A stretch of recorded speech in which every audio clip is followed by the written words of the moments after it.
রাধে রাধে। আজ আমি আবার এক কৃষ্ণের কথা নিয়ে এসেছি। আমি কৃষ্ণ বলছি, সারথি আরও তাড়াতাড়ি রথ দ্বারকা নিয়ে চলো। শ্রীকৃষ্ণ ভয়ঙ্কর উৎকণ্ঠা, সারথীর নজর এড়ায়নি। সারথী সাধ্যের অতিরিক্ত পরাক্রম, রথ চালনা করো। এক এক মিনিট শ্রীকৃষ্ণের কাছে দীর্ঘ যুগ মনে হচ্ছে। মানব জীবন বিপদের সময় এক এক মিনিট দীর্ঘ মনে হয়।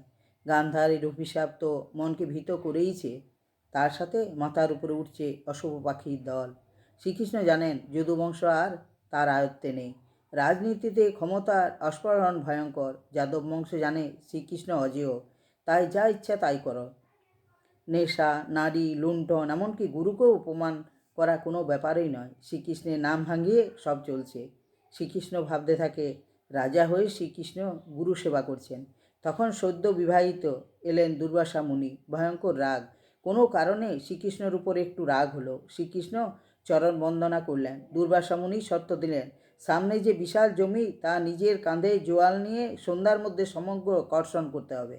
গুরু স্মরণ করে তীব্র রোদে শ্রীকৃষ্ণ কাজে সফল হলেন। দুর্বাসা মুনি শ্রীকৃষ্ণের হাতে তুলে দিলেন পরমান্ন, বললেন সারা শরীরে মাখতে। শ্রীকৃষ্ণ তাই করলেন।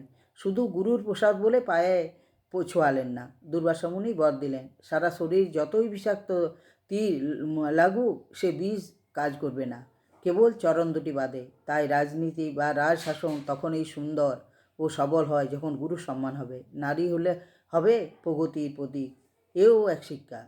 এটি শ্রীকৃষ্ণের প্রয়োগ করলেন দুর্যোধনকে। গান্ধারী দুর্যোধনকে সম্পূর্ণ নগ্ন আসতে বললেন।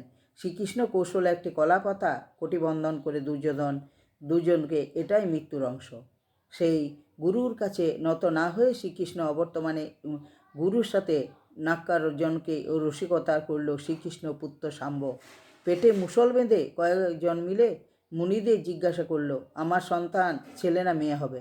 সত্য 10টা গুরু দিলেন অভিশাপ, যাদব বংশ ধ্বংসের অভিশাপ।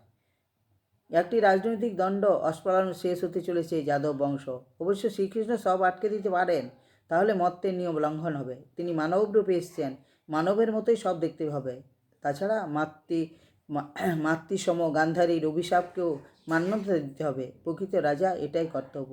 এত কিছু পরেও রাজনৈতিক অস্ফালন, নারী নির্যাতন, গুরু অবমাননা চলে। মানুষ পতনের দিকে এগিয়ে যায়। আজও শ্রীকৃষ্ণ মানব চোখে দেখতে থাকেন কলির ভারত। মানুষকে চেতনা দিলেও চেতনাহীন। ধেয়ে আসছে গৃহযুদ্ধ, শিক্ষার তিলাঞ্জলি, নারীর লোলুপতা, রাজ নীরব সমর্থক, উঠছে অশুভ পাখি। শ্রীকৃষ্ণের রথ চলে দ্বারকা অভিমুখে। যমুনার জলে ভেসে আসে মোহনবাসীর সুর। এবার যে ফিরে যাওয়ার পালা। রাধে রাধে।